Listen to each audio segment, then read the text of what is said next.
Good evening, everyone. Good evening, everyone. I'm Esther Reimer. I'm Esther Reimer. I'm the current president of the NCSA. I'm the current president of the Not NCSA, the Cook Speech Association. well, the National Cued Speech I'll Association. be introducing our speaker today. I'll be introducing our speaker today. First, I want to ask that if you have a question, First, I want to ask that if you have a put question, it in the chat. Go ahead and chat with them. put it in the chat, the Q&A chat window. Not the chat, but the go ahead and Not the chat, but the Q&A. there will be the question at the end. And we will take questions at the end.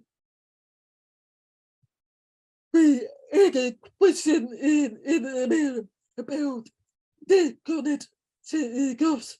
We had a question in the email about tech unit CUs. At this time, there are no CEOs for this. At this time, there are no CUs for this. It could be required a certificate of attendance. But you may request a certificate of And attendance the recognition is good email after the presentation if you email the info at talkspeech.org. the info@cuedspeech.org, Email. the email.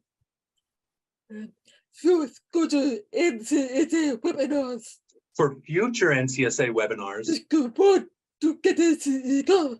if you want to get CU, You will need to apply you will need to apply for an unsponsored event for an unsponsored event. with the tag on it. Sorry, With the tag on it. but with the tech unit. There we have instruction of the website. They will have instructions on their website. There we apply to a CEO They will apply for a CU, and and when that is approved, you can provide the certificate of attendance when that's approved, you can provide the certificate of attendance and proof. as proof. So with all that housekeeping done, Okay, so with all that housekeeping done, I'm pleased to introduce Angela Kuhn, I'm pleased to introduce Angela Kuhn, who will be presenting who will be presenting to the going now with in English using cued language and in English slash / ASL ASL program bilingual program for deaf children. for deaf children. I'll give a fifth description. Angela Kuhn, Okay, so description, Angela Kuhn, student at the principal she serves as a principal in both the elementary and the junior high programs in both the elementary and the junior senior high programs at the Illinois School for the Deaf. at the Illinois School for the Deaf. She is currently in her 17th year She's currently in her 17th year at the principal at the school as a principal at the school and her 25th year at the field of deaf education. and her 25th year in the field of deaf education. Miss Kuhn has also worked at a early intervention Ms. Kuhn has also worked as an early intervention developmental therapist developmental therapist for families of deaf children. for families of deaf children. A high school reading and health teacher, A high school reading and health teacher, and as an educator for deaf students and as an educator for deaf students in a mainstream setting. in a mainstream setting. In addition, Mrs. Kuhn serves as the director of AST's Handgreen Figure Institute. In addition, Mrs. Kuhn serves as director of ISD's annual week-long institute for parents of preschool children who are deaf or hard of hearing. for parents of preschool children who are deaf or hard of hearing. Well, and that Angela Hack and the she wants to say. And I'll let Angela add anything else she wants to say.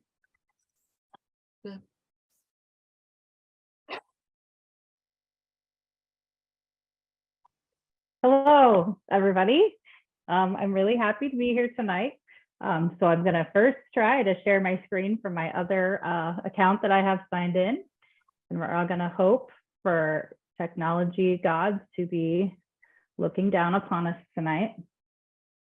They usually are, but still makes me nervous.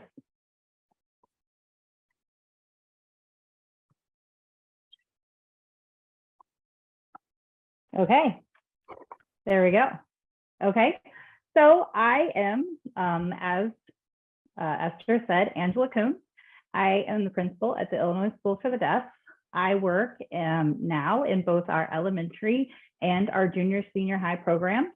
So I've worked across our entire campus, and this year I've had the job separately, and now I work really in both programs. I try to balance my time. It's a little difficult. The elementary kids are kind of needy, so I spend more of my time there probably than I do in the junior senior high program.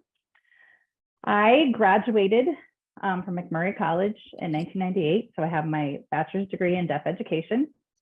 And then in 2005, I got my master's degree from Lewis University in educational leadership. I have been through several trainings. They used to be called STAR schools way back in the day. I think 1999 was my first year that I signed up for these trainings.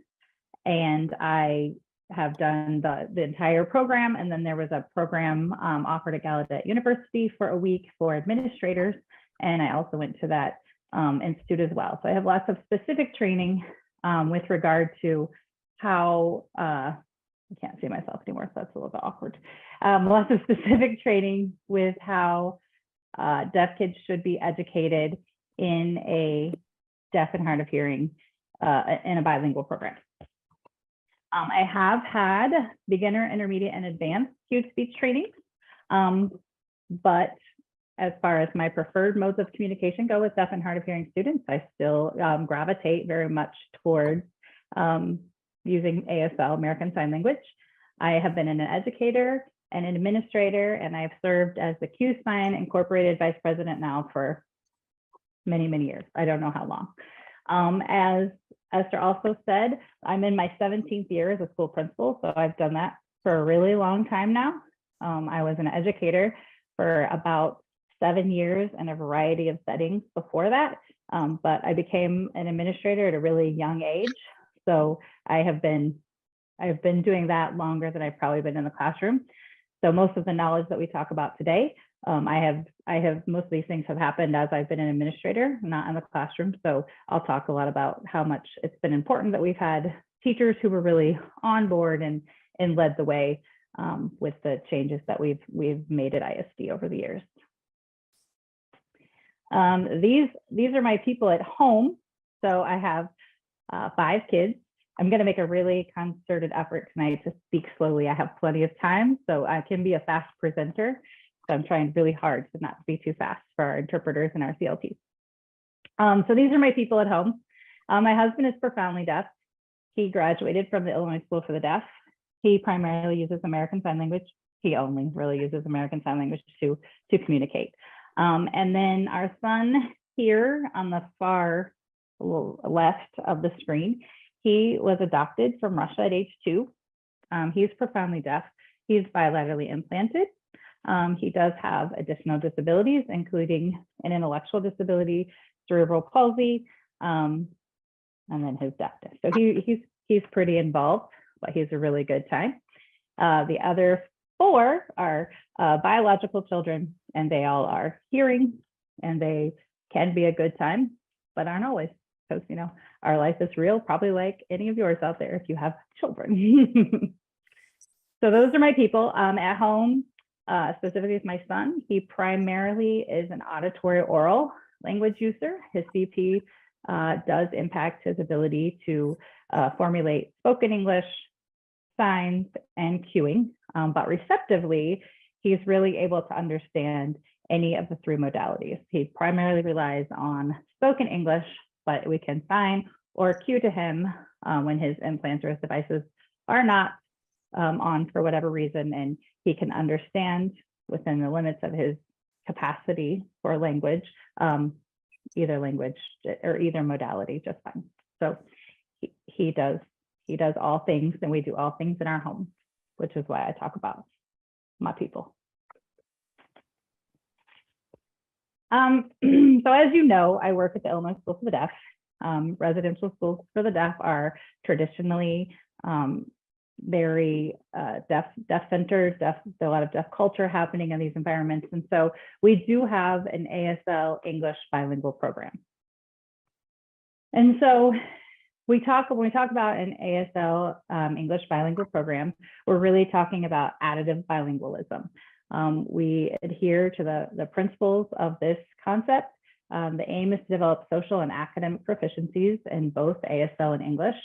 This information came from a VL2 research brief that was published by Gallaudet University. But the important part of this is that our school, like all deaf education programs, serves students who have like a really diverse needs. So, you know, we have a small population of students, and on top of that, their needs are very diverse. So even within one classroom, we have students who come to us who've had full access to ASL.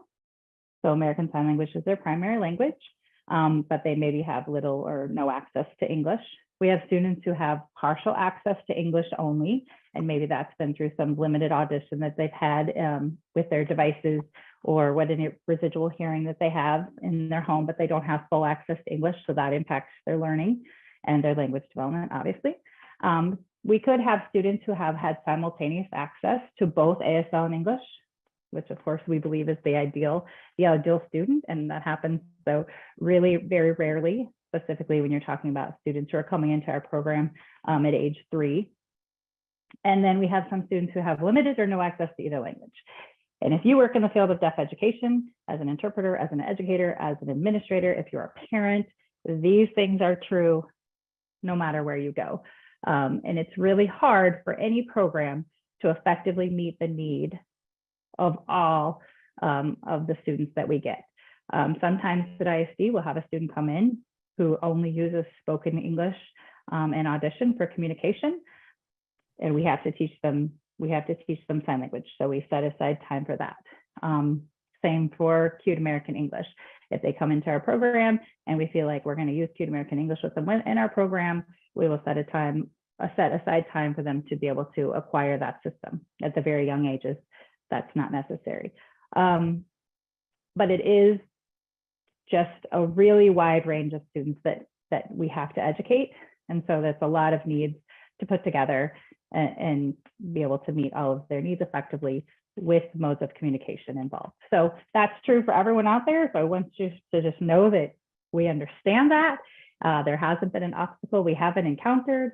There hasn't been a question I haven't answered on this topic.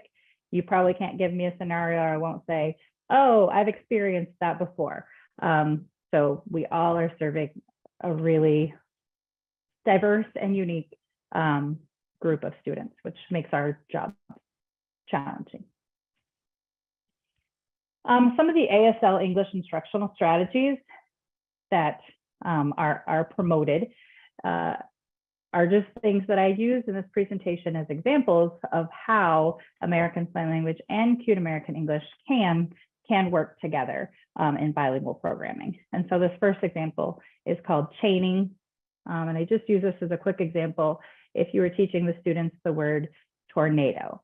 So when I took these trainings initially, which was way back in 1999, which was before ISD was even thinking about trying to incorporate Cued American English anywhere in our program, we would have had this training and we would have talked about pointing to the written word tornado on the board, then signing the word tornado, and then finger spelling the word tornado. So this was the purpose of chaining in a bilingual setting back when I first took the training. So over the years, as I've learned more about Kuhn American English and our program has incorporated that, you can see that it's really easy to incorporate, to still use sign language and to incorporate Kuhn American English as well. So instead of finger spelling the word, which you've really already done with the printed word on the board, you can cue the word to give students access to the phonemic aspects of the English word tornado. And the same is true. It's really a very similar scenario with sandwiching. It's just another concept that comes up. And the point of the example is just to show that there's no reason that ASL and English can't work together. And as we go through the presentation, you'll see that, you know, they have different purposes in an instructional day for our students, but they can be used as two separate languages for instruction throughout the day. So this is our story. This is our story at ISD. It's a long story, so brace yourself. And I start from pretty much the very beginning. I always am back and forth when I give this presentation about how much is too much. For tonight specifically, I feel like this is really what I was asked to address. So I won't probably gloss over too much of it. Sometimes I do, because it's a long story, but it'll help you understand how ISD got to where we are today.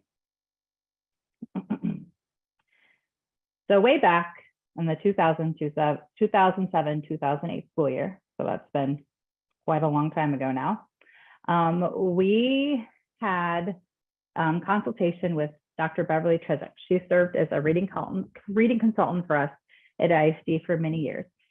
She was doing her dissertation study, and we decided that we were going to participate in that study with our students at ISD.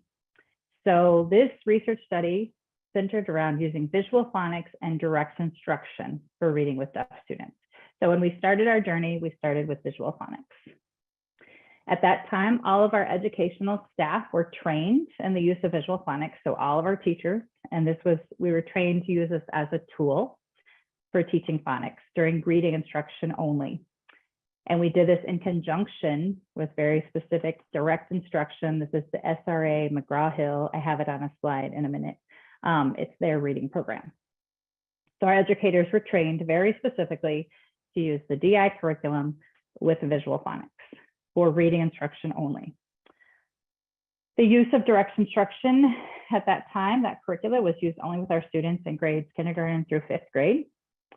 And then the use of direct instruction, we expanded that to 6th to 8th grade students by the 2nd semester of this school year. Dr. Trezek had been involved throughout the entire process, and she collected lots of student performance data. Now remember, her research project really centered around phonics and teaching deaf kids phonics as a tool to teaching them how to be able to read. And I'd like to point out that was long before the science of reading really took hold. So more on that later. So this is direct instruction. These are the curricular materials that we use.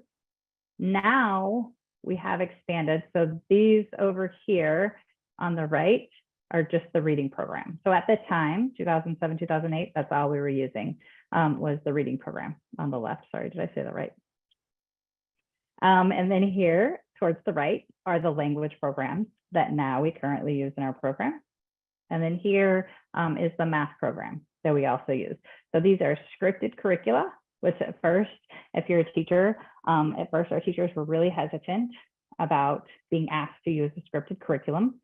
But I can tell you now, when we have to assign them a class without a scripted curriculum, they kind of feel like fish out of water. They can do it, but it's nice to have a script to guide you. There are mastery tests embedded in the curriculum. They do a good job. They've been well trained to follow the curriculum with fidelity as intended. So this is SRA McGraw-Hill. I'm not an SRA McGraw-Hill, like I don't sell stuff for them or anything, but this is what we've used. And we really have seen good benefit and good gain with our students in lots of subject area, in all these subject areas with these curricula.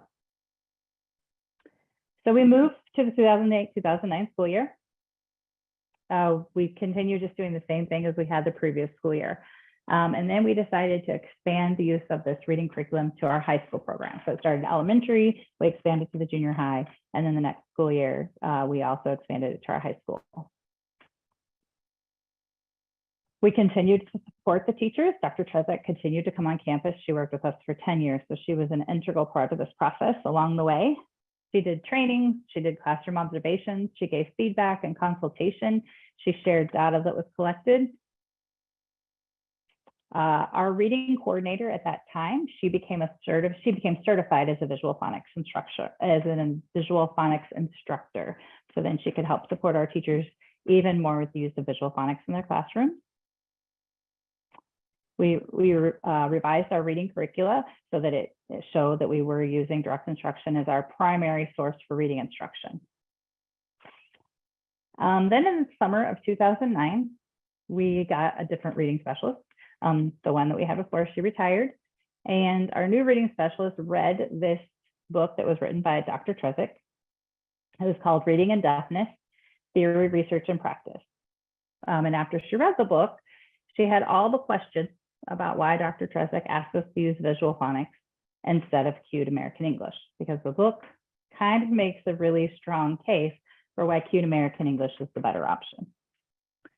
At the time, Dr. Trezek said, well, I didn't think I'd get my research done if I didn't use visual phonics, because cued speech, cued American English was such a controversial topic. Well, it can be. I didn't really know at the time how controversial it could be, but obviously it really can be. So our new reading specialist kind of decided that she wanted to look more into using cued American English instead of visual phonics after reading the book and becoming our reading coordinator, our reading specialist on campus.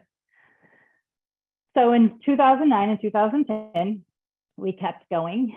Even after her summer read, we were still using visual phonics. Reading instruction remained the same. We shared the results from Dr. Trezek's research from the previous 2 years with all of the educational staff.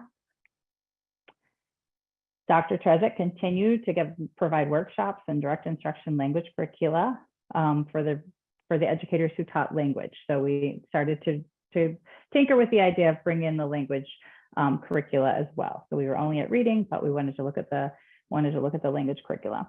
Also, the amount of support and training that we gave to our teachers at that point in time with regard to how to implement these programs with fidelity was really important. It was a crucial step, and we would get new teachers in, and then they would need to be trained. So it's an important way for teachers to know how to implement the curriculum with fidelity, especially when we were doing so much research at the time to make sure that our data was accurate. We initiated the use of direct instruction for language during this school year. We also started kind of a school-wide writing initiative. Students wrote in journals. Journals were collected. They wrote in them regularly, all the students across campus. Those were collected and also reviewed by Dr. Trezek because we wanted to also monitor. We had started monitoring reading and comprehension, but we wanted to monitor also their use of their expressive writing. She began working, Dr. Trezek, with Dr. Connie Mayer, and she came to campus, and what they focused on then were the topics of English language acquisition, reading, and writing.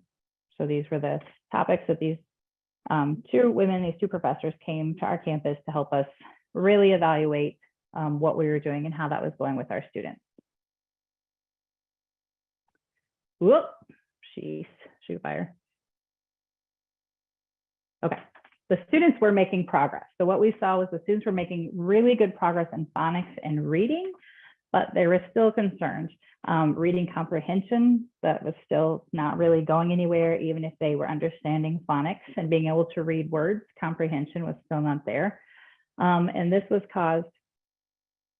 believed to be caused by a lack of English language knowledge, and not really just a reading issue, but not enough knowledge of how English works to be able to read the words, understand the phonetic code, and be able to comprehend what was being read on the page. So that was where we were when we started 2009. So after about 3 full years of implementation, We were at a place where kids knew phonics, but our kids still really couldn't read and comprehend. So we were going to look at that some more. During the 2010-2011 school year, Dr. Trezek made some recommendations to our educational staff, to our administration. Her recommendations were that we increase the use of English in its face-to-face form with sign-supported speech. So we were going to talk and sign at the same time, which goes against the idea of separation of languages in a bilingual philosophy. We were going to use English as the primary language of instruction during literacy lessons. That was the recommendation. But how to do that if you haven't separated your languages and you're using sign-supported speech. And she asked us to create a greater balance between reading and writing instruction. So these were our challenges set forth. And those challenges prompted two of our educators, one of whom is on this presentation, which I know she's seen a bazillion times. Two of our educators decided, these are the recommendations, these are the challenges. We're a bilingual program. We want to separate the languages. That's what we've been doing here for many, many years. So how are we going to do that and achieve these goals? And so that's when two of our educators bebopped off to their first cued speech training and came back and told me all about it. So they went to a cued speech training. And when they came back, they were super excited. They came in my office and they were like, you're not going to believe it. We found the answer. And I said, really? Tell me more. And they told me all about cued speech, which I really, in my college years, I think we talked about it. I mean, one day during a reading and other school subjects class for deaf kids, very simple. It was not talked about like it would be anything that could work. So I kind of rolled my eyes at the two of them and said, I mean, I think if this was going to work, it would have happened a long time ago, ladies. I just don't think this is going to work. And they maybe are very persistent women and excellent teachers. So I was willing to give them the benefit of the doubt. So they asked permission to go ahead and try to teach our Decoding A program, which was part of our DI programming. Decoding A is intended to be a program for older students who are struggling readers that really takes them all the way back to the foundations of English and starts all over again. And so one teacher was going to do this using Cued American English, and the other teacher was going to do this using Visual Phonics, what we had been doing. And then Dr. Trezek was going to work with them to really see how it went in each of those classrooms. So we agreed, I agreed, but I didn't believe in them at the time. So keep that in mind. 2010, 2011, I was not a believer.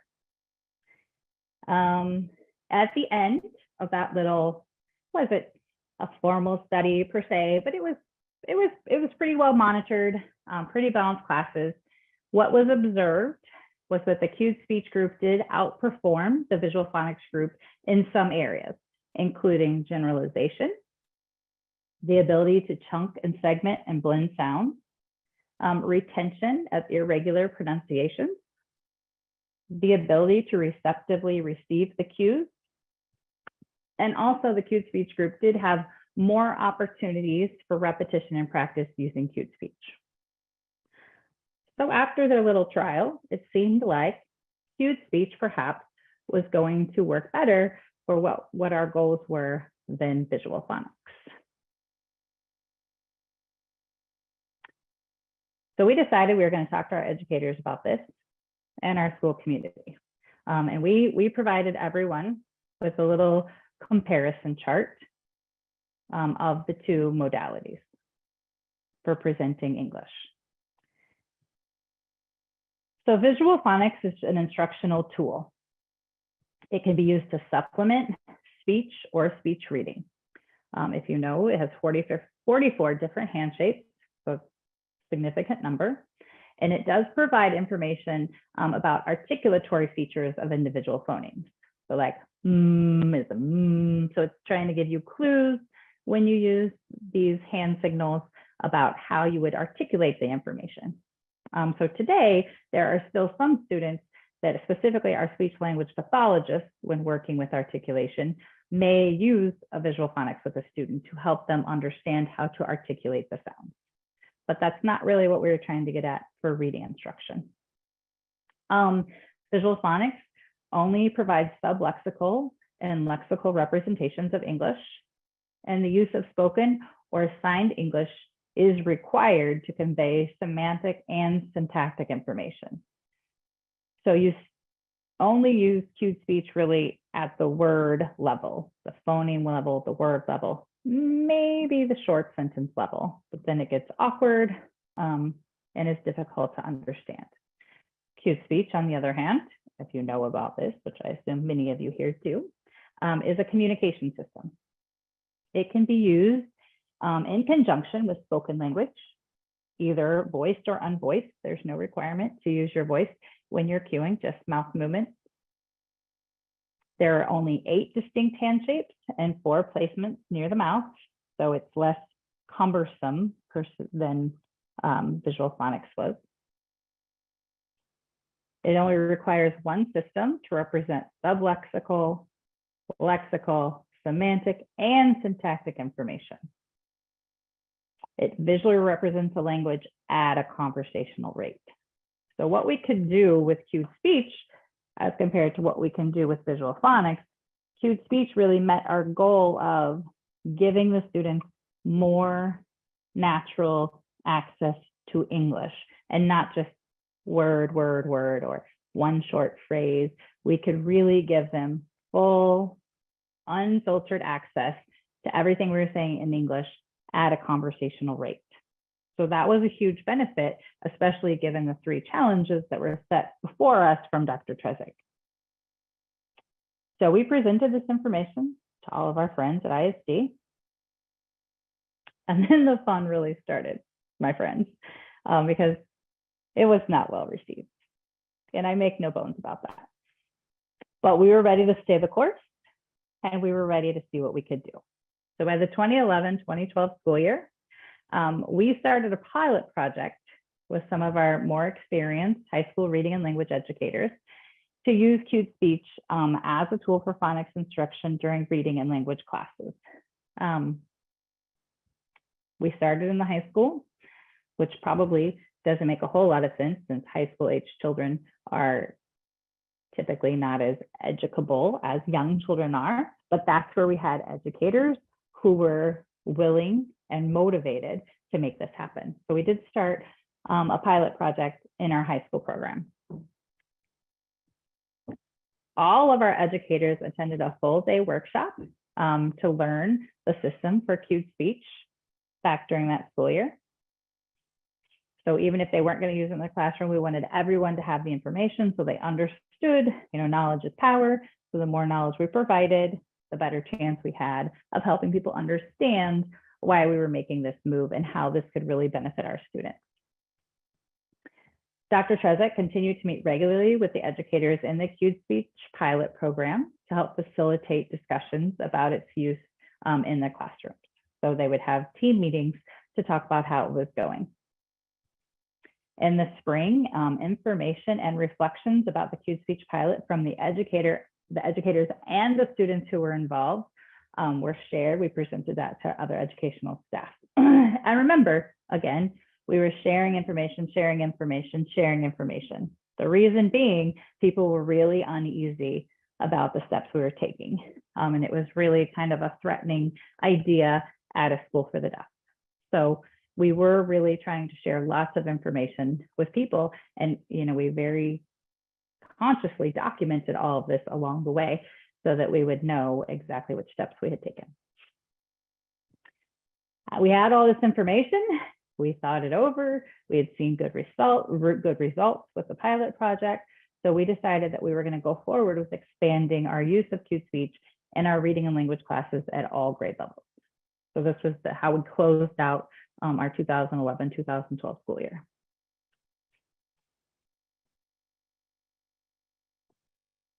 During 2012-2013 school year, we implemented cued speech was implemented in all of our reading and language classes, grades preschool through 12, but at varying degrees. So not every educator went in there and just started queuing their hearts out and taught every lesson all day long in English. Obviously, that wasn't going to be how it worked. But we did start trying to implement the system across all grade levels. In the preschool through 8th grade program at the time, so at this time, our junior high has combined with our elementary program. When we very first started, we had 3 distinct programs. And then as the years progressed, we combined our elementary with our junior high program. So in each of those reading and language classes, the directive was to include at least 20 minutes a day of phonics and review with the students through the use of cued speech. The goal was to help improve both the student and staff capacity for using the system. So we did not, however, include our students who were achieving at or above grade level with reading and language scores. So it didn't really seem to us that they needed an intervention. We really wanted to get things going. We had lots of controversy to deal with. So we made the decision at that time that we were not going to include our students who were achieving at or above grade level with regard to English language standards. In the high school, all of our reading and language classes continued to use cued speech for instruction, again, at varying degrees. During the same year, we had one class of 3rd through 5th grade students. I think there were 5 students maybe in the class, 4 or 5 students in the class. And as the school year progressed, we focused on this class and they transitioned from using sign language as their primary mode of instruction or communication for instruction at the beginning of the year to using cued speech as the primary mode of communication for instruction in all subject areas. So it was an elementary class. They had one teacher, Mrs. Fry. Again, she's on here. She just makes me do all the presenting. She taught them reading, language, math, science, social studies, probably some other fun elective things along the way. But during the course of the school year, again, Dr. Trezek would observe and document the percent of the day they were using sign language during the day and cued American English. And they transitioned to more and more and more cued American English, cued speech as the school year progressed. So by the end of the year, their primary mode of instruction was cued American English.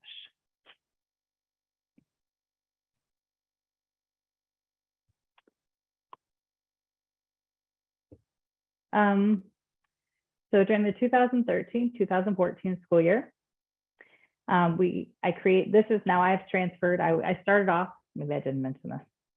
I started off as a principal in the high school program. And during that last school year, 2012-2013, I moved over to become the pre-K through 8th grade principal. So that was my first year in that program. So our cued speech initiative, you will see, is kind of followed where I've been the administrator and the same teachers who initiated the program have also kind of moved buildings with me. So during the with me, I assume they came because I came, I don't know. During the 2013-2014 school year, we had instructional teams in the pre-K-8 building. And the purpose of this was students who were struggling English users. So our typical deaf student, no significant secondary concerns like an intellectual disability. They were going to receive their reading and language instruction from a fluent user of cued speech. So at that time, I didn't have enough teachers who were fluent users of cued speech to have every student get that instruction from the same teacher all day. So what we did is made teams. So I'd have like 2 teachers, and this teacher is a fluent user of cued speech, and this one maybe was not. And so they would switch like halfway through the day. So the reading and language instruction came from the teacher who had the fluent use of, could fluently cue for the students. And then this teacher would teach math, science, social studies, and we would still be able to use American Sign Language. Some cueing was still involved, but not a fluent cuer, not in a rate fast enough to be able to really provide a full model of English in cued speech. So we have these teams created. It also helps, again, with the controversy, and it helped us tell people how we were balancing the language throughout the school day. So this year, at the end of the year, I just happened to have two groups of students who were in grades 4 through 8 that had very similar characteristics, similar cognitive functioning, various levels of hearing loss. Their secondary disabling conditions were similar, like ADHD, speech and language impairment, perhaps. And at the end of the year, I was able to compare the two groups of students based on the instruction they had received during their school day. So I made a chart. It was really just luck. So this wasn't research. It wasn't data. It was just the school principal at the end of the year saying, oh, I'm going to look at student scores, see how we did. I knew there was going to be more questions about what we had implemented and how students were doing. You know, were they regressing because we've made this move to Kuhn American English? How is it going? So I got kind of lucky that I had these two groups that I could compare. And when you looked at the information, this chart outlines all the information for the students. Again, there's 5 students in one group, 9 in the other, but the other, the group that used the ASL plus /sign language had 2 different teachers. So the student to teacher ratio was very similar, male versus female. I put all of the data that I felt was important or things that could be considered when comparing these two groups of students. Some were primary ASL users, some were primary English users. So we put all of the data together, and I looked at ISD, we give the NWA MAP assessment for reading, language, and math. And what I looked at for these scores were just their reading scores from fall compared to their spring scores for that assessment. During the course of the year, what can be seen is that both groups did make progress. So both groups had obviously fairly decent reading instruction. But group A was the group who had only really primarily had their reading and language instruction in Kuhn American English. And they grew by 2 years or more, 2 academic grade levels from the end of 4th grade to the beginning of 7th grade in one school year. So typically our goal is we want our students to make 1 grade level growth for 1 school year. That would be a typical expectation. And especially often with our deaf and hard of hearing students, they're starting off a grade level or 2 or 3 grade levels behind. So we need to make faster progress than that. 1 grade level per year is not going to catch them up. So they made tremendous growth. Now, mind you, this was 1 assessment during 1 school year, but this was the data I had available to me at the time. And this was data that I felt really encouraged us to continue moving forward on this path. The other group still made good progress. They still all improved, not all, they still improved overall their reading scores during the course of the school year, but their growth was just much less. So they grew like 4 to 8 months growth from just the beginning of 5th grade to the end of 5th grade. So they made almost a grade level growth in 1 school year. But again, with our deaf and hard of hearing students, we often need to catch them up faster than 1 grade level per school year allows for. So we were, I was impressed by this data. I thought it was really compelling information. I shared it with others. They thought it was less compelling, perhaps, than I did. But it was a positive step in the right direction, and it kept my motivation to keep moving forward and keep fighting the good fight. And I think the teachers who work with my students continue to want to move forward and fight the good fight and give them the best of both worlds, visual access to both ASL and English all the time. So during the 2014-2015 school year, we started a pilot program for high school students. Now remember, I'm in elementary, so we've gone back to our high school students, perhaps needing another push again, because we kind of lost our focus there, even though that's where we started. And then 2 of the 5 teams, there were 5 teams set up in the elementary program. So 2 of those 5 teams did have Kuhn American English, Kuhn speech during the majority of their school day. One of those teams had students in grades K through 2, and the other team had students in grades 4 through 8. So 4 of the students from the sign language group the previous school year were placed in a classroom the next year using primarily acute speech for instruction. So they had moved on from a few of our students who had really not wanted to participate in the program or have any cueing in their instruction, or families didn't want that for them. 3 of them had transitioned over in the next school year to be in a class that was primarily using cued speech. So that was pretty exciting information too. So then I just make a big jump because now it's kind of all been the same. So from 2016 until now today, how's it going? What are we doing? What's it like? Well, it's not perfect. I can tell you that. We're still not doing everything perfect at ISD or anywhere probably. We do continue the use of cued speech in classrooms. And this is primarily though dependent on student IEPs. So not every student at ISD to this day has cued speech in their classroom all day, every day. Some students have no cueing in their classroom, and some students have it more at the word level. Some classes have cued speech all day. That's primarily how they're instructed while they're in school at ISD. We have a group of students who take a mainstream class for math every day. There's a group of 4 of them now. They go to a math class in the mainstream school. We send the teacher with them. She transliterates for them. So they really are receiving all their instruction during the school day through cued American English.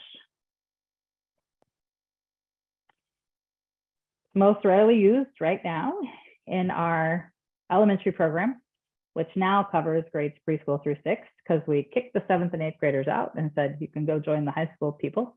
You're too old to be with preschoolers. So a couple of years ago, we shifted programming a little bit again and moved our 7th and 8th grade to be with our high school students. So now we primarily have cueing in our preschool through 6th grade program at ISD. During this school year right now, we have 9 classrooms in just our elementary program with 49 students in the building. And that probably, I think we've added a couple more since I did this presentation. But of those classrooms, 4 of those classrooms, so 4 out of 9, primarily use cued speech during the school day for all academic instruction. Every subject area, that's primarily what they're using for instruction. The other 5 classes, that covers about 22 of those 49 students. The other 5 classes utilize cued speech more as an instructional tool as needed. I didn't include our preschool class in this, and our preschool class currently has 9 students in it. They are using a more balanced approach in our preschool classroom. So they're doing some phonics instruction. They do lots of things in sign language, American Sign Language, and then cued English. So they are balancing more what they're doing throughout the day with the preschool. But that would be about 9 of our students right now in the preschool program. And now the science of reading is everywhere, right? Like this is a huge thing. Everybody wants to talk about the science of reading.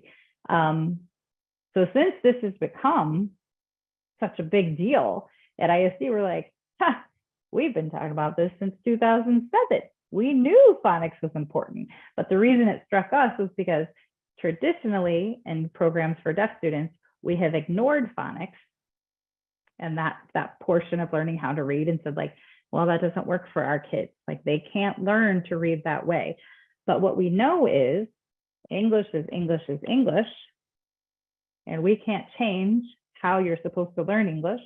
And that is through understanding the phonetic code that English is made from. So, you know, it is important that our students understand how to decode and have language comprehension, which means that they need full visual access to the language they're going to be reading in. Visual phonics doesn't cut that. Cued speech does. And that will be what leads to reading comprehension. So we're real excited, felt real validated. We're all about the science of reading at ISD. So it's been good for us. In summary, I think our controversy, while not totally gone, has greatly lessened over the years. So that's That's been nice. We don't have to spend as much time justifying and defending and helping people understand. So it's that is kind of died down, which has been nice, but there's still more progress we can make.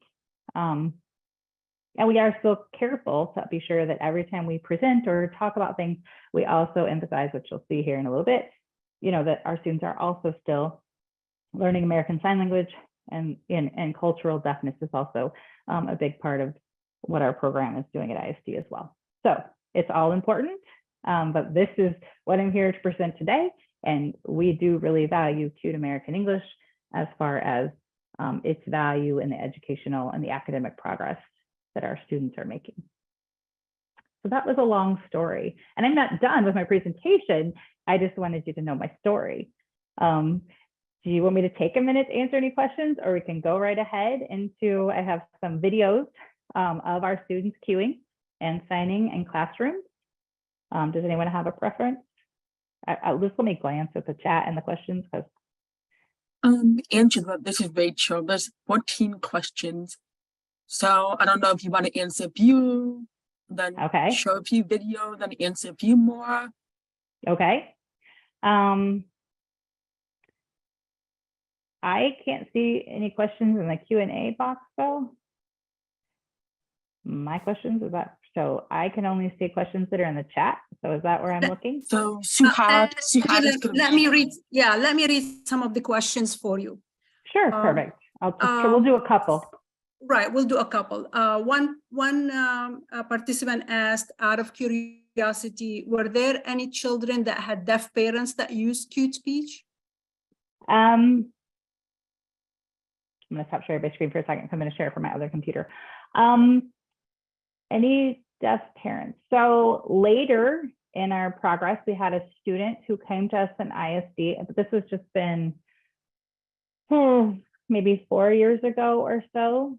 And his mom was deaf, interestingly enough, and we did not know. And she was sitting, they were on a tour, and he was going to come to our school. And so we were observing in a classroom. She had just signed to me. I had just signed to her. And then she's observing the teacher, and she's like, oh, yeah, I used to queue. I grew up queuing. It's like, oh, I didn't know.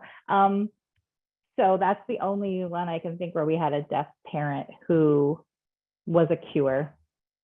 Before that, when we had so much controversy and discussion, we didn't have any parents. Now we had some deaf parents who were very open to the idea of incorporating Kuhn American English into their child's educational program, but we had other families who were very opposed.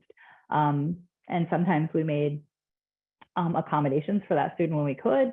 Sometimes we would separate the classes based on communication preferences, if in fact we had enough students to make that happen. Sometimes I had to say, this is the class I have available. There will be Kuhn American English happening in this classroom.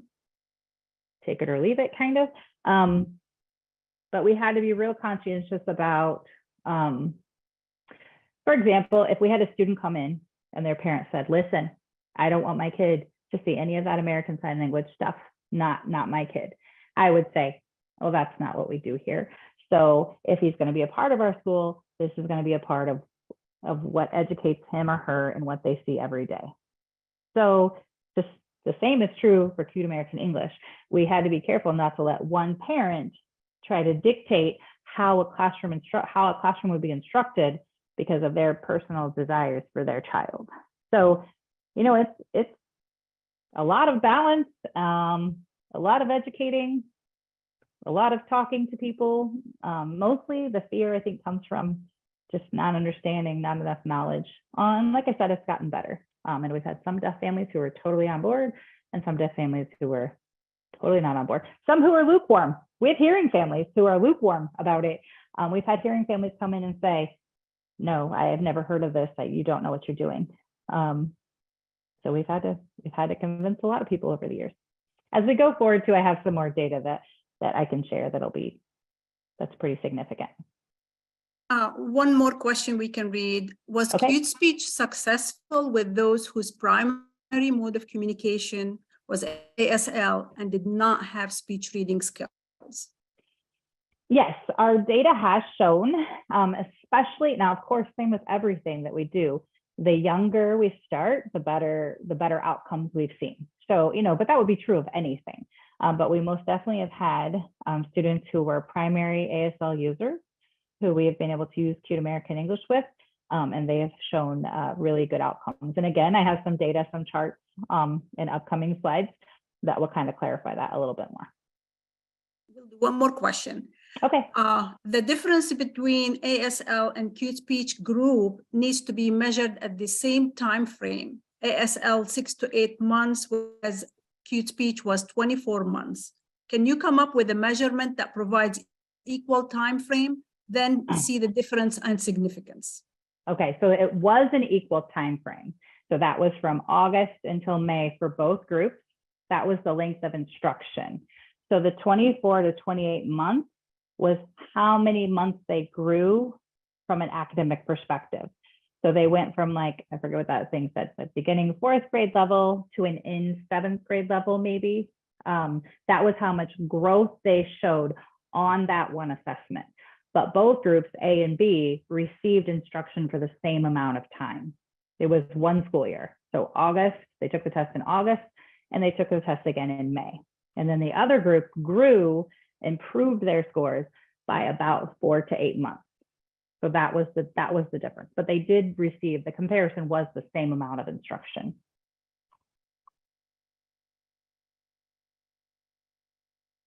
Yeah, I guess we can take a break and go back to your screen. Okay, perfect. So I'm going to show you now. Now this is kind of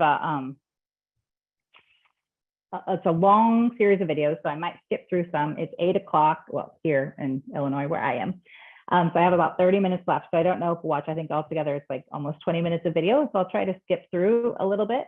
But these are videos of students who are using Cute American English at ISD.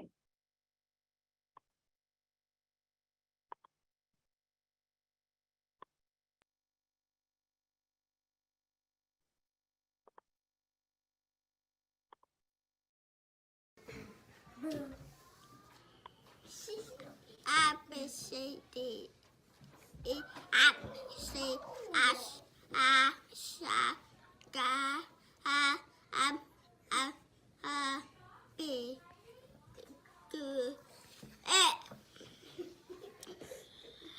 S, T, D, E, B, S, B, C,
Okay, so real quickly, those first videos, letter naming is an important skill that we sometimes, we will give students credit for letter naming when they say A, which does not say A. So that's different skill. Knowing the sign for the letter A or B or C is different than knowing that they're A, B, C. So that's called letter naming. And then the next two videos were obviously just examples of students learning the phonics charts that we have in the classroom. So they would do that kind of every morning. My own children are going to kill each other out here. So if I have to step out for a minute, apologize for that. This next video talks about a student who is trying to sound out a word that he comes across during a reading lesson. So this teacher is just working him through how to sound out that word. What letter is after C? What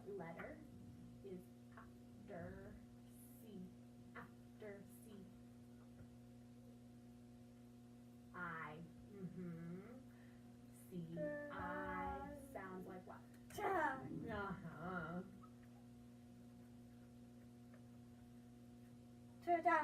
So, do we say sigh or just one? Sigh.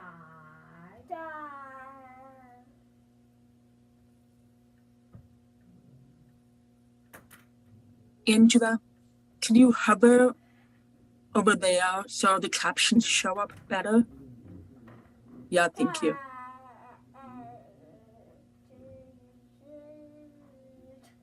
Do this together. Do you think it's a z or s sound?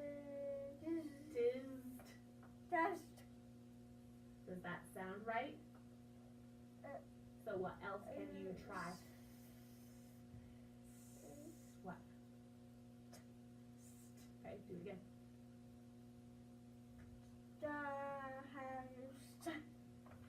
Remember, here.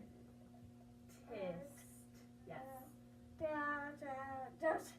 I see you doing sigh and sip. Not yet. You need tist. Tist. Yes. Do it again. What's a scientist? Science. Scientist is a person. A scientist.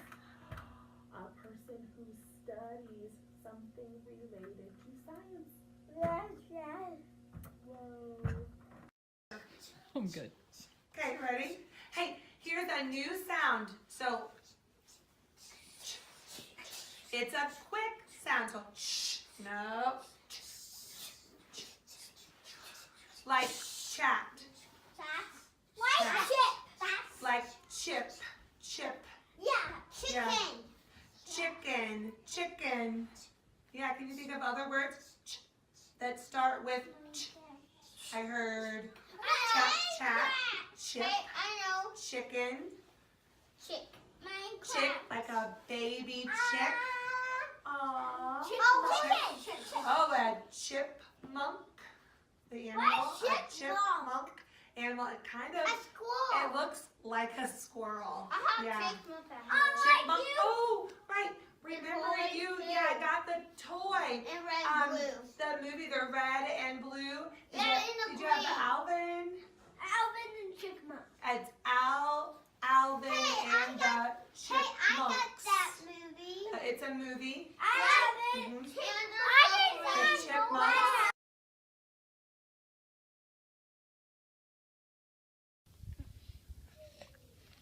Tim and Tim had it was with a white chimson. I hate this hat, but his mother said it is cold outside, so you must have a hat.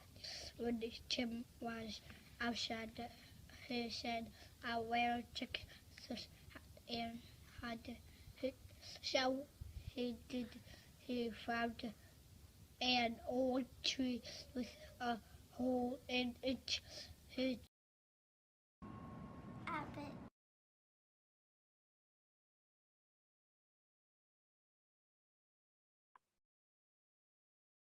Hold on. I don't know why it stopped. I probably did that. Here we go.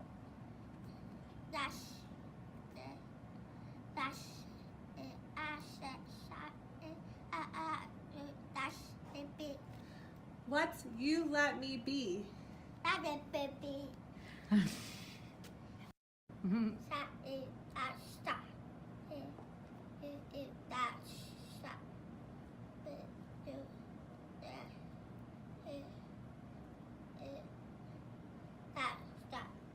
Where? What's dark?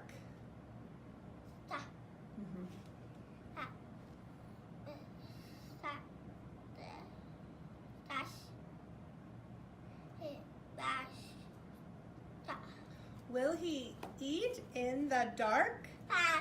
Does he like green eggs and ham? Okay, we are on week 22.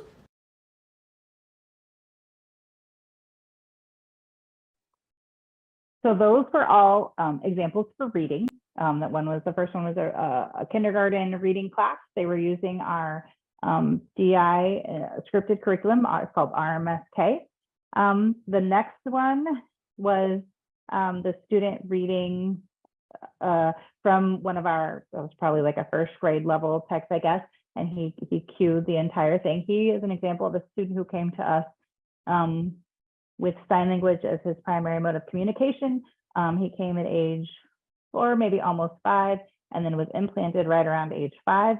And so cueing with him really helped us work on his English skills over the years, and he made lots of good progress. And then the last one was green eggs and ham, and it's cute to see, I think, how they're cueing the book, but also answering comprehension questions to ensure. And of course, my favorite part of that is when the teacher says, "What is you let me be?" And she says, "Let me be," with all kinds of attitudes. So she clearly was understanding while reading the text through Q American English. So these next examples, I believe, are some spelling examples. The features were endings, ED and ING. Okay, number 1, boasted. Number 2, flaming. Number 3, piling.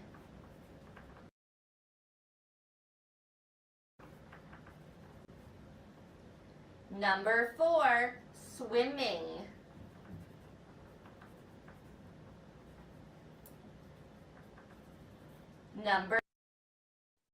So we're going to skip through some of these spelling examples, but the purpose is that you can give spelling tests as they're intended to be given. The students are shown the sounds for the words, and they use their encoding skills to be able to take those sounds and write them in English. So it is really, when you give a spelling test for a deaf or hard of hearing student, and you just say, I mean, that doesn't really help them spell the word cat.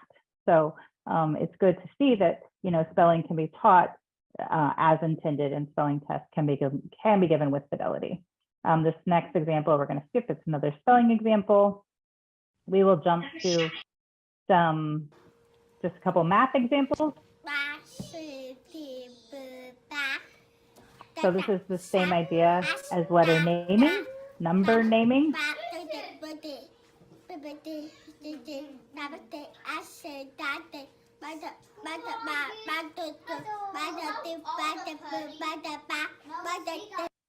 She goes all the way to 100, so we'll let that go. But she knows the number names for all of those numbers, which is important for math. Yesterday, this is a little math lesson. What number is after 99? 99. What's next? 100. Ooh, what number is next? 100. 100. 100. Yes. Sit down. Sit down. Let's count. Let's count. 91 to 100. Can we? Yeah. Yes. Are you ready? Yeah. Ready? 91, 92. Answer, 20 feet tall. Yes, look at B. Ready? There are 28 fewer green marbles than yellow marbles. What does fewer tell me to do? Fewer. Fewer. What? Fewer means that green is in those means it goes in small spots. No, I'm not subtracting. What kind of problem is it? Is it start end? It's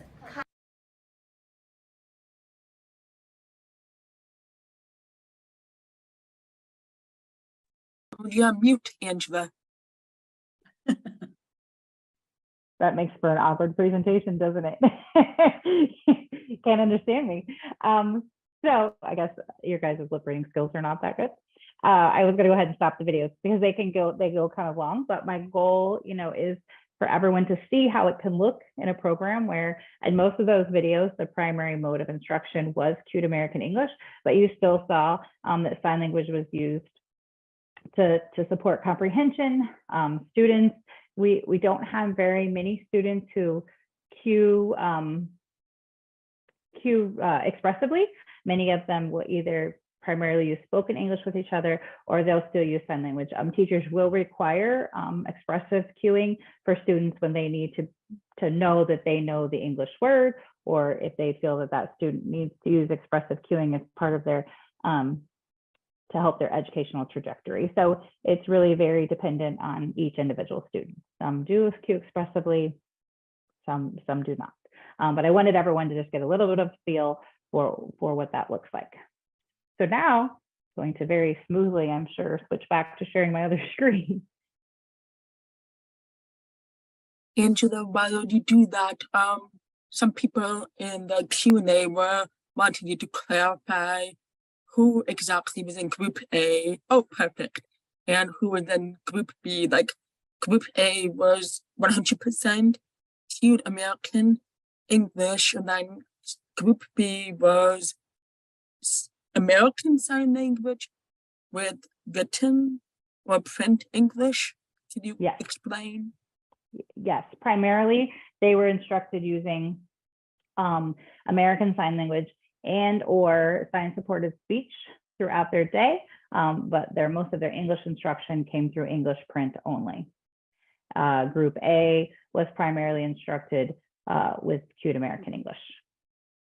So this is not, these are different students whom I have some data for. So these are two students who over time have been at ISD. This shows these are students who have had cued American English as part of their educational program. These are their longitudinal reading scores. The first student A, both of these students have no secondary disabling conditions. And they also are almost fully dependent on visual support for instruction. So they're not relying on audition alone to be able to acquire English. So student A, as you can see in his 4th grade year, started off, the dark blue line are his scores, and the lighter blue part of the graph is the grade equivalent norm for this assessment. Again, this was the NWA math assessment for reading. So from his 4th grade year to by the time he was in the 8th grade, he had achieved above grade level reading scores, and cued American English was a part of his instruction for all the years. Student B, as you can see, has made significant progress all of the years.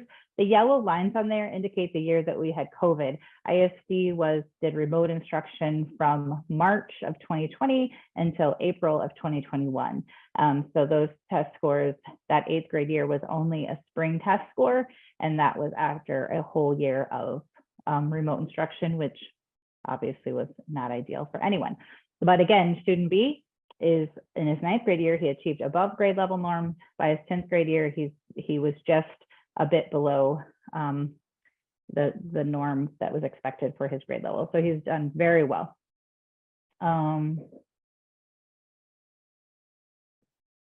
These two students present with secondary disabling conditions. They're also both dependent on visual information, so they cannot acquire. I kind of leave out sometimes the students who function more hard of hearing, the reason being when you're able to access and acquire English through a lot of audition, that's kind of cheating, right? I mean, it's not really looking at how cued speech can help. We still use it with our hard of hearing population, but the argument I almost always get is that cued speech doesn't work for deaf kids. It only works for hard of hearing kids. So I intentionally, when I share data, sometimes will leave out the kids who have a lot of audition, because I agree that when you can acquire English through audition, that makes it a little bit easier of a process.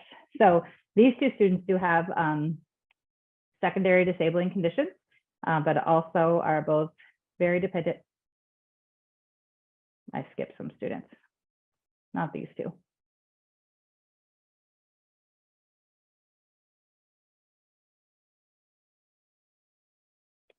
There you go, these two students. And so while they have made a little, they have not achieved grade level norms, you can still see from the dark blue line that they've made continual and steady progress almost every year that they've been in school. Again, that COVID year hit us hard, hit everybody hard. It was not great for instruction. So those are some tricky things, but for the most part, they've made good progress, and even considering their secondary disabling conditions, which would lead us to believe that that was going to impact their academic performance. These two students have had acute American English in their instruction since they were in preschool. And we were able to give them NWA MAP assessment in first and second grade, because that test is a lot of, we never gave it before for students below second grade, because it required lots of things like, that required you to listen. And so there was no way to give that test with fidelity when we were signing it. It's an auditory assessment. So we couldn't sign the test without giving away the answers. But now we give that test with teachers who sit with a student and cue the test. So what they are supposed to hear in English, they see in English, and it's given the same way it would be for any hearing student. So as you can see, both of these students as fifth graders are achieving above grade level norms, and they have consistently had acute American English in their programming since preschool at ISD. This was data, I just wrote an article, and I looked at this data. Same as every deaf program, we have a lot of transient students. We have lots of students who don't come to our school until, they're in 5th, 6th, 7th, 8th, 9th grade. So it's really hard. It's a challenge for any program to be able to make up those lost years. And language deprivation is such a detriment for our deaf and hard of hearing students who have suffered language deprivation with American Sign Language or English during their early years. So these specific 9 students I wanted to look at because they have all been at ISD since preschool or kindergarten. They've been at ISD since preschool or kindergarten, and every year since they've come, they've had cued American English as their primary mode of communication, and they all can sign for the most part. Think through who they are.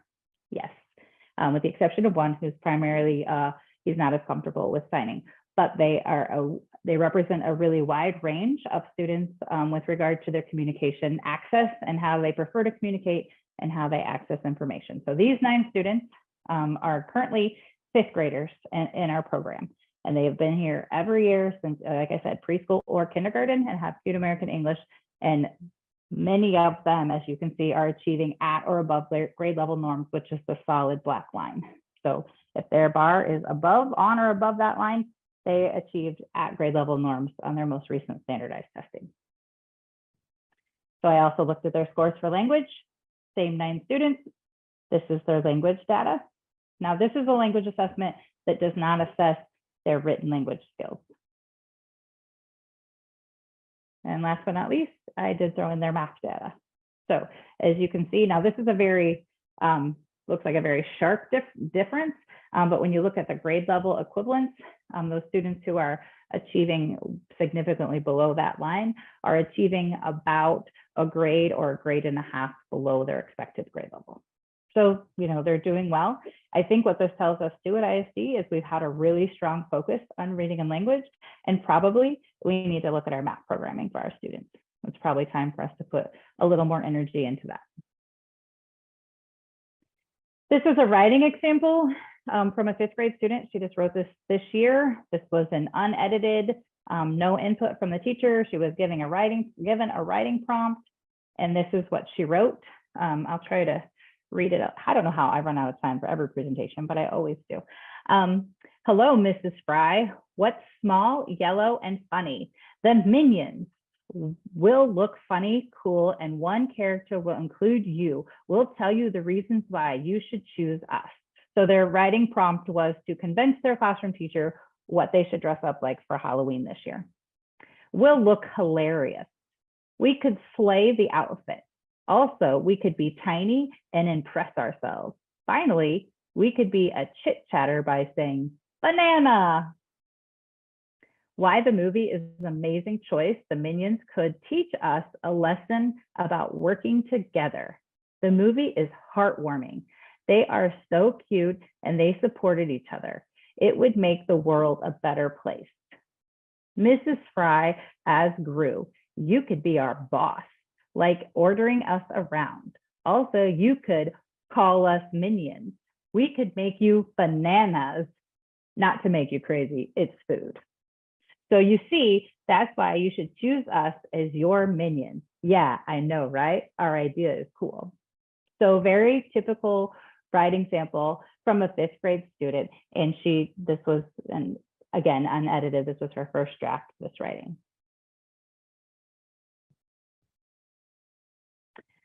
Teacher testimonials. I'm going to go ahead and skip this. I do have another little YouTube video. It's only about 2 minutes, but we're getting out of time and I know there are questions. Angela, yeah, Yes. we have so many questions left. Is it okay we do? So we're going to stop. I want to add just at the end, I do want to add this part, how we continue to foster ASL and cultural competency, because it is still an integral part of our program at ISD, and it's an important part of residential programming, and it's important to the deaf community. So we do have ASL classes for all of our students in the elementary. We have one-on-one ASL services provided to students as needed when they come to our school, or even if they just show some language deficits and we feel like they need more experience and practice using American Sign Language, you can give them one-on-one services for that. We have projects and activities that are presented in ASL.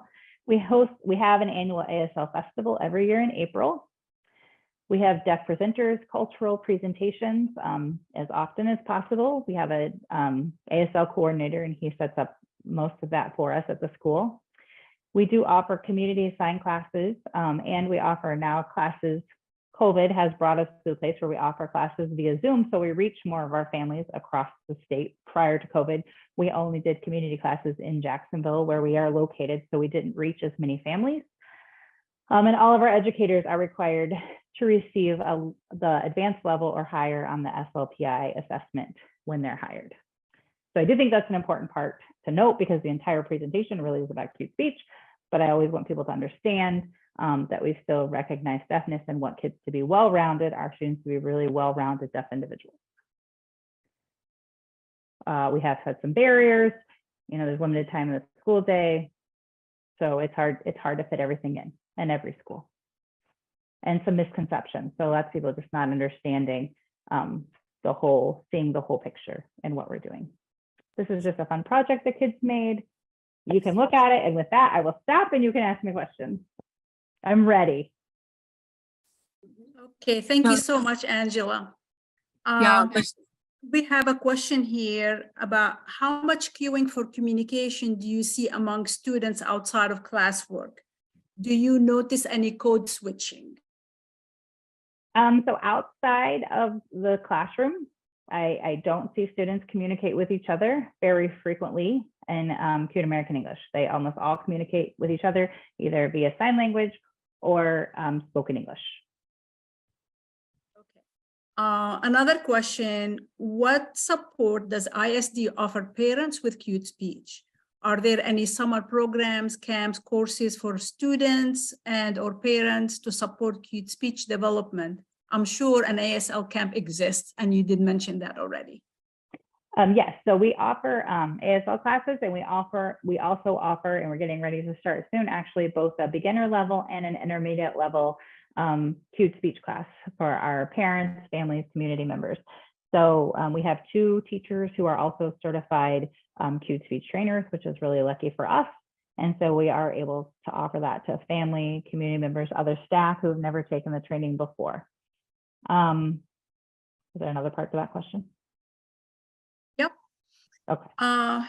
Okay, another question is, does ISD have foreign language classes such as Spanish or French utilizing cute speech? We do not. So we've had students in the past at the high school level take like a Spanish class at our local high school, but it's been several years since we've done that. And I know sometimes on the East Coast, there's much more diversification than you find here in the Midwest. So we don't offer any language classes right now at ISD. But if we have a student who's interested in taking a foreign language, we can partner with our local high school and have them take the class there. We've never done it with a transliterator. Another question, how did or do you address the needs of staff who did not use spoken English themselves? So some of our staff, we did encourage even our staff who did not use spoken English to take the cued speech. They all took the cued speech workshop, but the expectation was not that they had to cue in the classroom. We did want them to take the workshop. They were all, paid their salary to come and take the training and received CPDUs for that. But we wanted them to have the knowledge and understanding of why we were looking at this as part of our educational program. When I went to my very first cued speech training, after I rolled my eyes at my teachers who told me this was going to be a great idea, I finally gave in and thought I should go to a training. And I did. I took my husband with me. He's profoundly deaf. He doesn't use any cued American English. But I can tell you that when we left our first 6-hour workshop or whatever it was, he said, gosh, English sure would have been a lot easier for me if that's the way I had been educated. So he did see the value in the system. He doesn't use the system. I don't cue with him, but he has the knowledge and the understanding, and he sees the value in that as part of educational programming for deaf children. Wonderful. Let's see. Was the initial resistance to cued speech from the teaching community, families of students, deaf community? All of the above. I'm going to follow it with my own question. Since Okay. you are a principal, and I'm sure you meet with other principals of schools of the deaf, how did they respond or react to your move toward using cueing? So it depends. Some are very open to the idea. They see the purpose, but they say, no way, no how. My school would never support this. I've also given presentations in other states for deaf programs. Not necessarily schools for the deaf, but other deaf schools have reached out to ask for more information. But I don't think anyone's really taken the plunge. It's a hard thing to get started. You also have to really be able to stay the course. It's not been great every day, but we do it because we see the purpose and the value and the improvement that our kids make.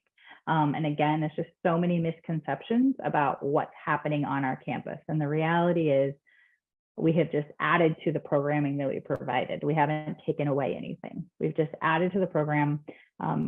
It's just better, and it better meets the very diverse needs of our student population. Angela, there's a few questions from Dr. Delgado in the chat. She was wondering, how many deaf staff do you have? Is it difficult to recruit deaf staff who are willing to learn to cue? She acknowledges that staffing is an issue nationwide at deaf school. And then she also mentioned that you have mentioned that cued English is used, quote, as needed, unquote, in some classrooms. That she was wondering what determines that need in the classrooms exactly. And then finally, she was wondering if the families at home are cueing or signing, like what kind of support the kids receiving from the parents too. Okay, that's a lot of questions. So I'll start with the last one. So we see about the same response for our families at home with both cueing and signing at home. We offer the same essentially amount of support for either modality for our families. But I think, we run into the same thing.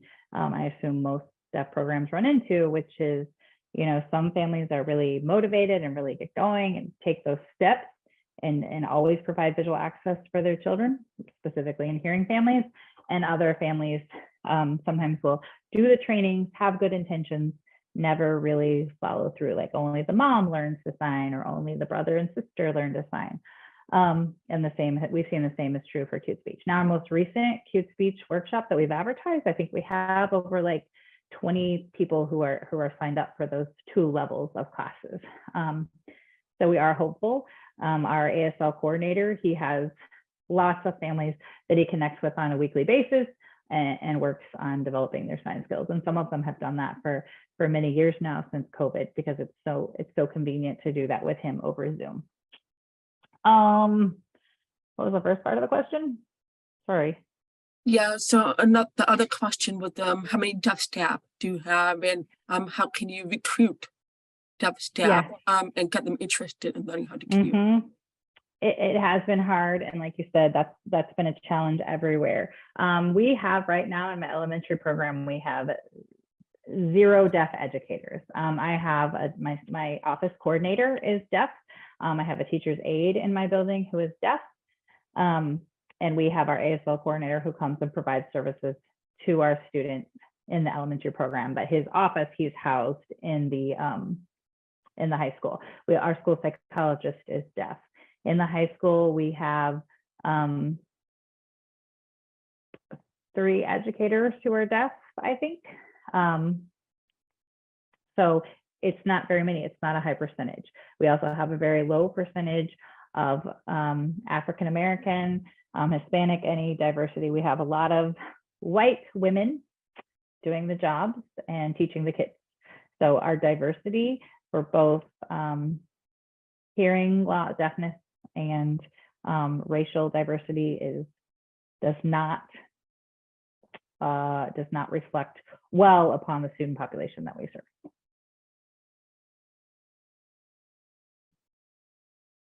I'm going to read one more question from the Q&A.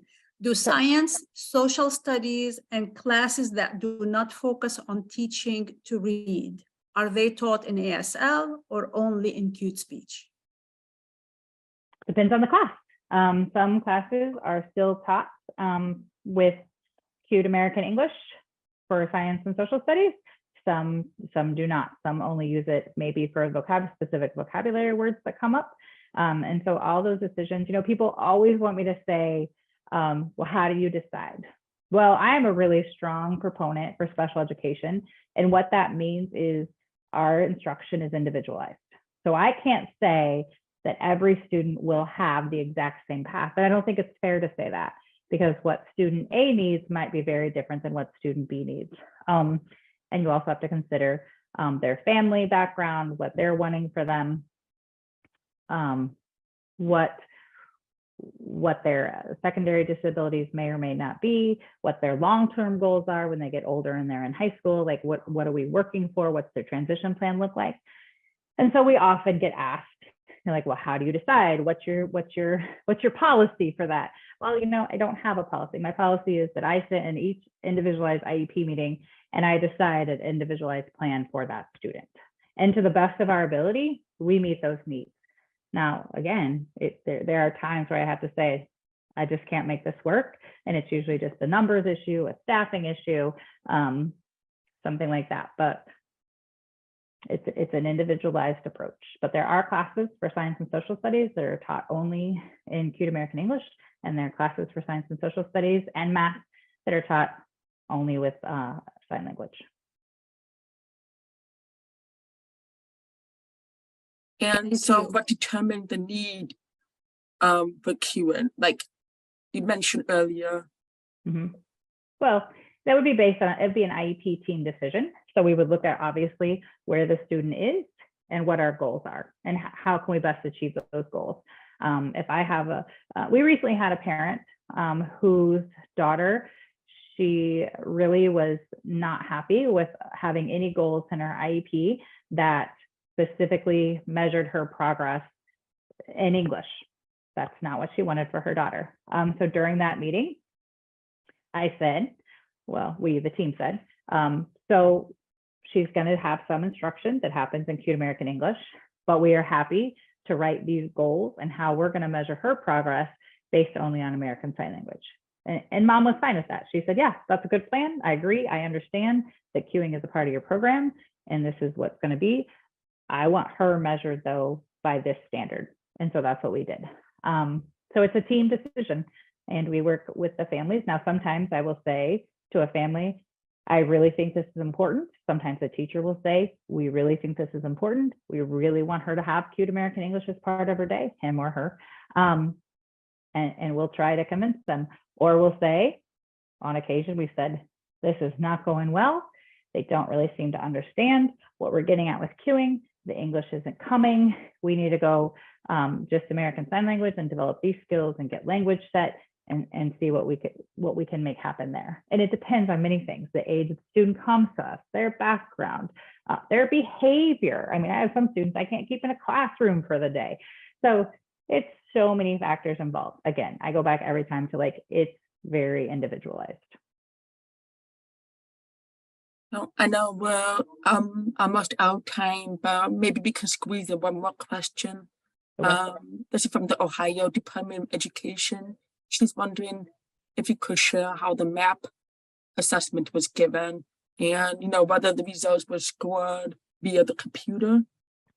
Oh, the NWA MAP assessment is a standardized assessment that's given all across the country. So it's the kids, our students take it on their iPads. If they take the second grade or second through sixth grade version of the assessment, it's all just in printed English. So my point when I talked about that slide is the test for students for kindergarten through second grade, there's an auditory version of the test. So it's given to hearing students, like they put on their headphones and they listen. And so we for many years weren't able to give that because it would say something like, move 3 pieces of or 3 apples to the plate or something to that effect. And so, you know, we felt like when we were assigning that, we were very much giving away the answer. Move apples 3. So it gives too much information to the student. But when you just cued what the same thing a hearing kid was supposed to listen to, we did not change the fidelity of the test. They just got access to the English visually instead of auditorily, but the questions were presented the exact same way. But the test is standardized, the NWA Northwest Evaluation of Academic Progress, Northwest Evaluation, something, Measure of Academic Progress, that's the MAP part.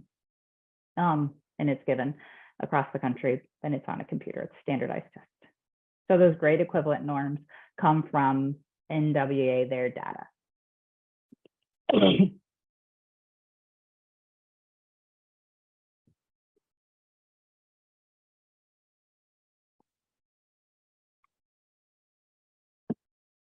I have quite the story about spelling bees. So the person who has a spelling bee comment, if you want to come back at me with that later, you can shoot me an email. Oh, sure.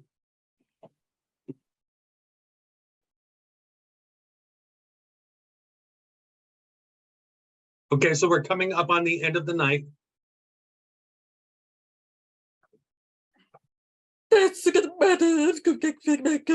shouldn't matter if you can read my cues. But we're coming up on the end of the night of the presentation. So I'm sorry to get off. I didn't get question. So I'm sorry to get off in the other questions, but Sorry to get off. yeah. Oh, sorry to cut off the other question. Interpreter error, sorry. Okay. Any last comments? Any last comments? Okay. I'm good. Awesome. Thank you for your wonderful presentation. Awesome. Thank you for your wonderful presentation. And thank you to the audience for watching to join us tonight. Thank you to all of you watching and joining us tonight.